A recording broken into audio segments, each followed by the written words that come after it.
అమరావతిని ఒక కలల ప్రపంచంగా మార్చిన తర్వాతన దాన్ని బాగు చేసేటటువంటి ప్రయత్నం కాకుండా ఎప్పటికప్పుడు విషం చిమ్ముతూనే ఉంటారు. ఆంధ్రప్రదేశ్‌లో దరిద్రం ఏంటంటే చదువుకున్నటువంటి మూర్ఖులు ఎక్కువగా ఉండటం అన్నటువంటిది.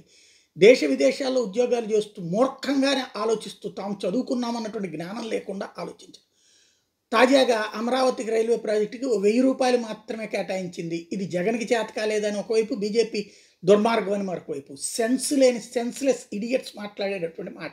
ఎందుకు ఈ మాట మాట్లాడాల్సొస్తుందంటే అసలు అమరావతి ఎక్కడుంది? అమరావతి నగరం ఎప్పుడు ఏర్పడింది? అమరావతి ఇప్పుడున్నటువంటి అమరావతికైతే రైల్వే లైన్ వేసి కూడా దండగ. 29 గ్రామాల అమరావతి నగరమే ఏర్పడలేదే. ఆ రోజుల్లో మోడీ ప్రభుత్వం దాన్ని ఓకే చేసింది. అది నువ్వు మొత్తం ఒక నగరం తయారు చేసి, దానికి ఒక రూట్ మ్యాప్ ఇచ్చేదాకా కూడా వాస్తవంగా ఒకసారి గతంలో అనౌన్స్ చేసినప్పుడు, అది గనక పెట్టకపోతే అంటే అక్కడ అది నగరం లేకపోతే ఇక నెక్స్ట్ బడ్జెట్‌లో ఉండదు. కానీ మోడీ సర్కార్ అమరావతికి ఇనాగరేషన్ చేసింది మోడీ గాబట్టి, అది కంటిన్యూ చేయాలన్న ఉద్దేశ్యం ఉంది గాబట్టి, బడ్జెట్‌లో రూ. 1000 కేటాయించారు. రూ. 1000తో ఏమైపోతుందంటే నువ్వు అసలు ముందు అమరావతి తయారు చేయాలి గదా! అంటే అది ఎందుకు పెడతారంటే ప్రాజెక్టులని తీసేయలేదు మా జాబితాలో నుండి. లైమ్‌లైట్‌లోనే ఉందని చెప్పడం.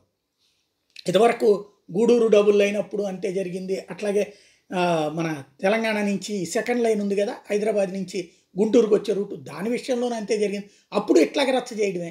ఫైనల్‌గా పూర్తి చేసిన తర్వాత ఒక్క ఎదవ మాట్లాడు. అదే ఆంధ్రాకి పట్టిన శాపం.